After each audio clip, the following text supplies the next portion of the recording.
Alright, so I'm going to make a chord progression and give it to two different types of producers.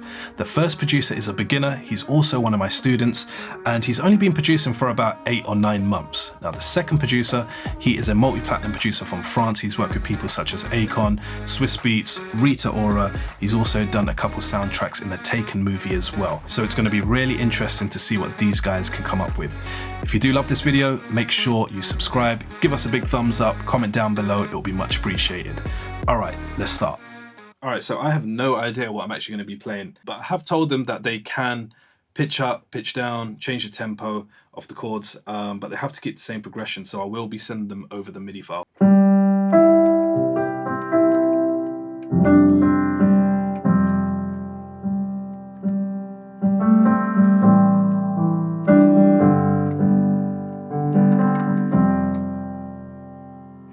That's pretty cool.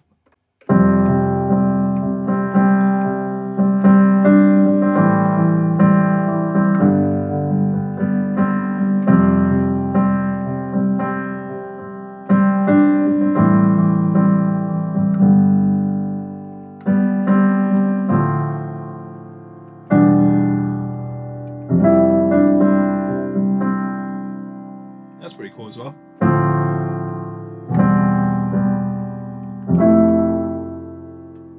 Yeah, that works. I think that works pretty nicely. I can add a passing chord. Pretty high tension. Back to the release. I could add it.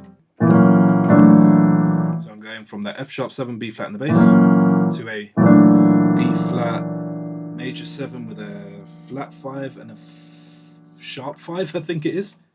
And that will return back nicely to R1.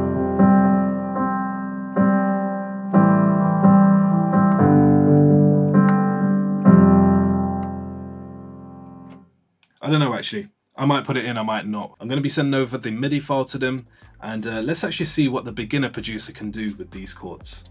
Hi there, my name's George Munro, originally from Sheffield, England, but now based in Innsbruck, Austria. I make house, disco and techno mostly.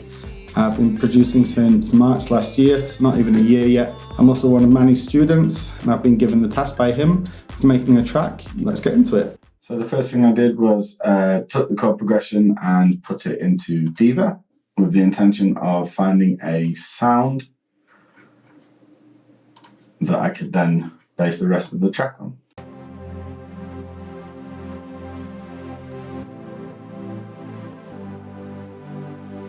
And then what I did was added a kick drum.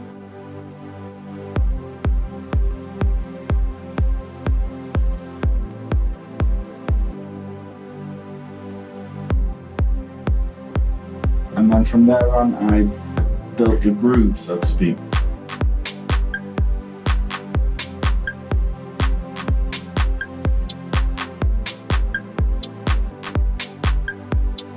This is how I always tend to work at the start of a house track. I like to build the groove of the track, and then things like melodies and that will follow afterwards. So the next stage from this point onwards was I went to find a vocal. Some people prefer to work with a vocal at the start, but obviously I was given a chord progression, so this is why we've done it this way this time.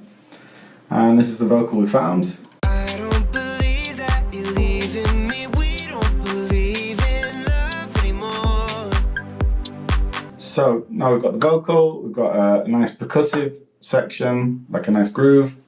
We've got a nice pad with the chord progression. So what is missing is the bass line. And it sounds like this when they sing. I don't believe that you're leaving me. We don't believe in love anymore.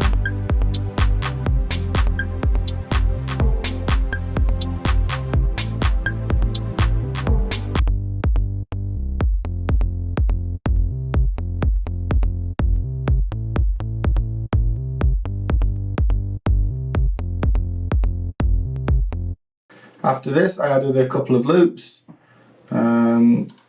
Just a couple of, not necessarily dominating drum loops, but just there's a lot of interesting effect loops that you can find on Splice or Loop Cloud. In this case I use Splice. And I mean, you know, you could argue that it's cheating using loops. I guess it is, but at the same time it also saves a lot of time, and I'd much rather have a finished product than sit here for hours on end trying to recreate things that are already so well made and just available there for you to use. Let's have a listen to the loops.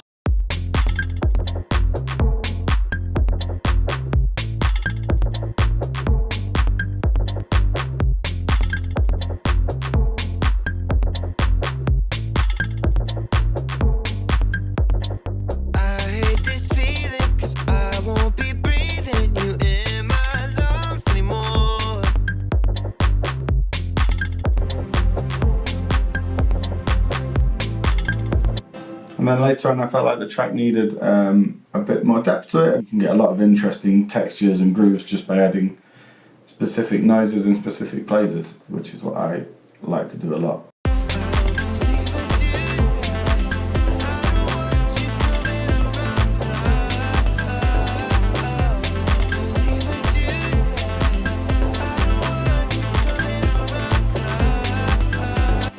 Okay, but as you might be able to hear, this is not very well mixed down. This is very much my rough draft version. So let's move on and have a look at my mixed down version of the track. If I saw you now, would you stop running? Do you think about what you're running from? When I'm going out, I can't stop wanting to think about me anymore. I don't believe what you said. I don't want you coming around. I don't believe what you said. I don't want you coming around.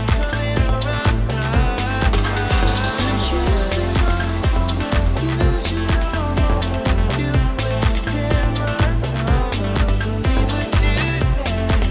I don't want you coming around. Coming round again. I don't believe that you're leaving me. We don't believe in love anymore.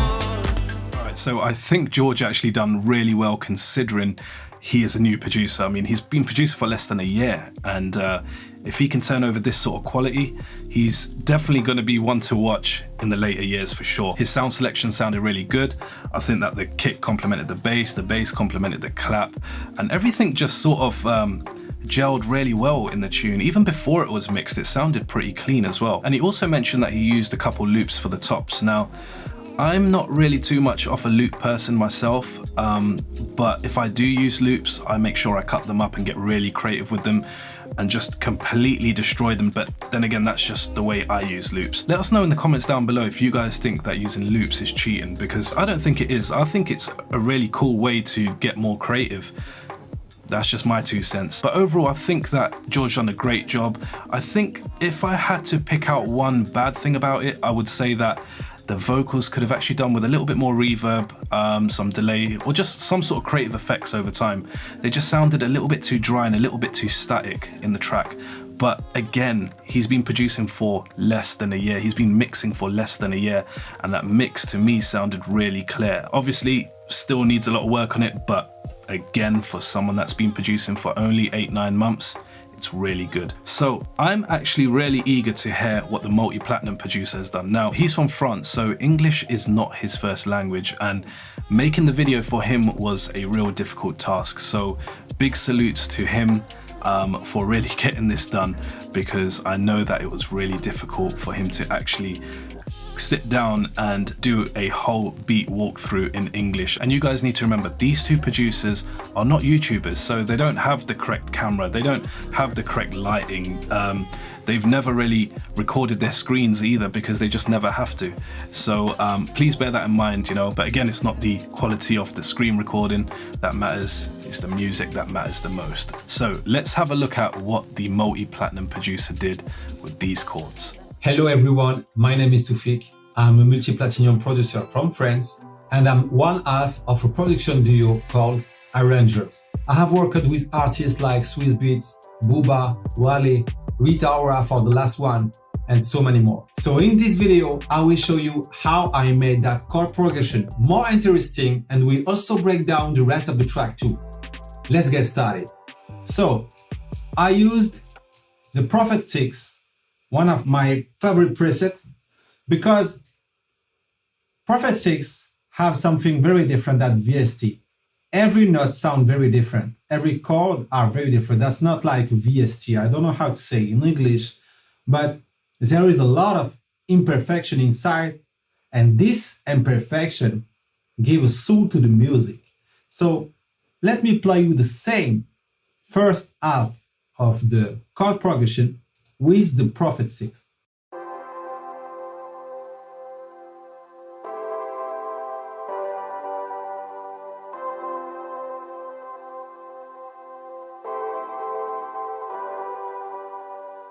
For me, that's very different, very different. You can hear all the imperfection like I already said, but this is what I'm looking for with the Prophet 6. After what I did, that's very simple.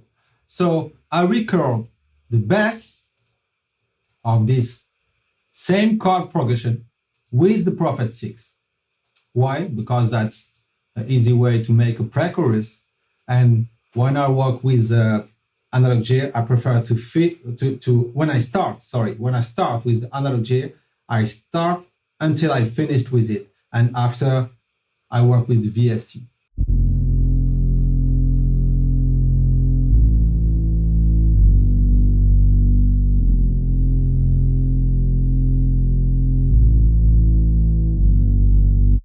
Okay, next step, I use the reactor from Nature Instrument.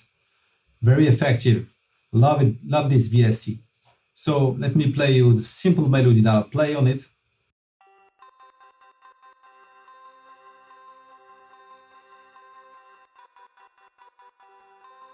We have to choose a new direction, and I choose to mix pop chord progression with drill music. I start with hat, a drill pattern, very classic.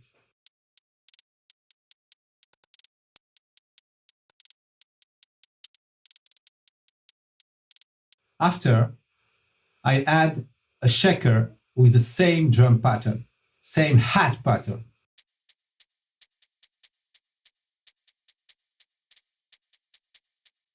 Let me show you which VST I used for the drum pattern. That's a very old stuff. I think the builder is from Germany. This is, guess, the first version. I know there is a second version, but it works. Don't care.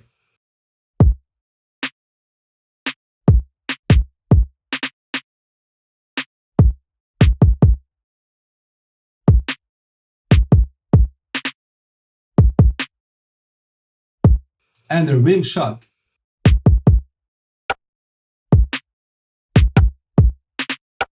Let's play the drum pattern.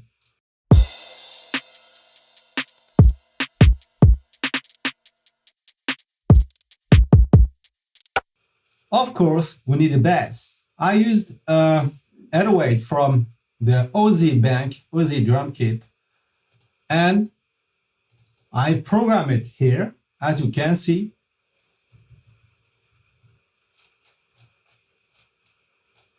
Something very simple with the same tricks for drill bass, drill 808. Very, very, very classic. But you will see how it sounds alone.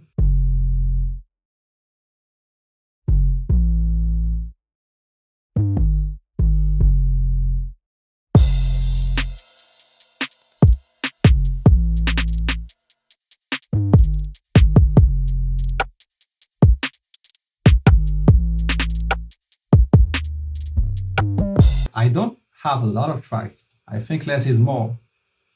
That's how we can keep a good dynamic on the track. So let's play the chord that you already heard, a special vocal affix that's just a one shot,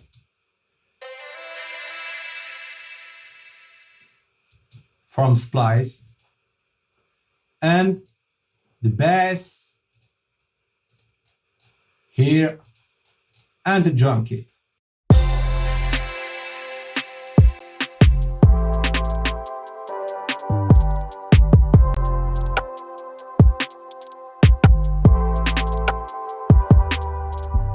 Let me play you in solo mode the guitar.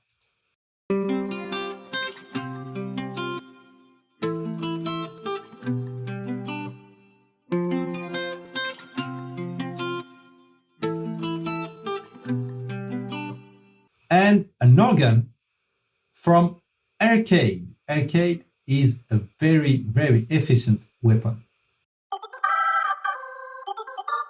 Simple. And I promise I can't play like this. Let's play the chorus.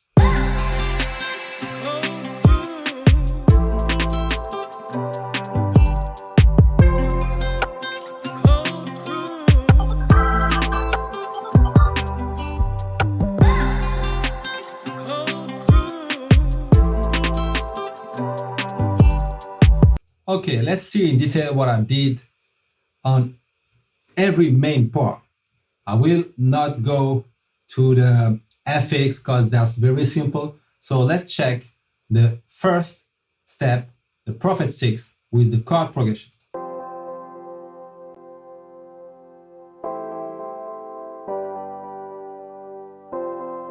Okay, great.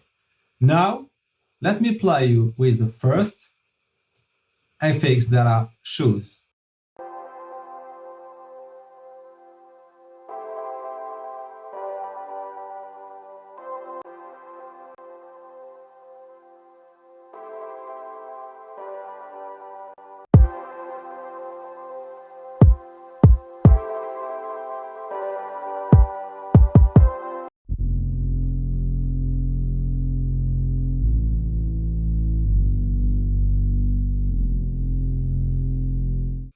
Okay guys, it's time to finish with playing the music.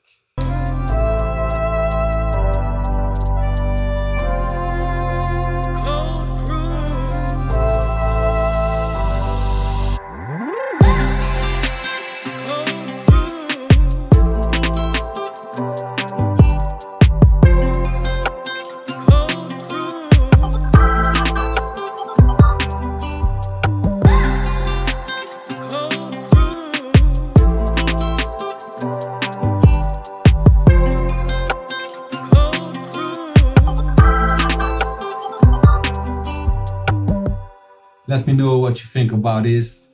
And again, sorry for my English, that's not my native language, but I'm trying to get out of my comfort zone for Noise Wolf. Thank you very much, everyone. So I'm actually pretty surprised at how Taoufik handled this, because I've been in studio with him before and I've heard loads of his tunes as well. And even though he's a multi-genre producer, majority of the tracks that I've actually heard from him are pop. And when I mean pop, I don't mean that cheesy type of pop. I mean that popular type of music. So whether it's R&B, trap, Afro beats, whatever it is, whatever you can think of that's in the charts or on the radios, that's what I've heard from Taoufik before. But saying that, I do actually still think that this drill sort of drum pattern and 808s really work with them chord progressions in a really weird way. It sounds really fresh, it sounds really different. And I still really like what he's done with it. I love how he used that Prophet 6. And if you've never played on a Prophet 6 or any type of analog gear, it's really different because, as Taoufik was saying, the imperfections when you're playing chords, it's just a really different feeling when you are playing hardware stuff. The tone of the guitar was really nice as well. Overall, the track just sounded really polished, and I can really see where Taoufik was taking this. And he also mentioned that he likes to keep all of his tracks pretty simple. He didn't even have that many stems in there or that many layers. And I sort of agree with that in a really weird way, because even when I'm producing, I don't really fill out the whole spectrum too much, because as a music producer, as a pop producer, someone that does a lot of chart music, our minds are always on what the singer is going to do. And we always sort of make that demo idea, send it over to the singer, and then receive it back and then produce around the vocal itself. That is obviously come back from the songwriter. But overall, like I said, I think that he done a great job. I think that both the producers done a really good job. Really different ends of the spectrum. One done house, the other one done R&B, drill. I don't even know if that's a genre, but he sort of combined two genres together.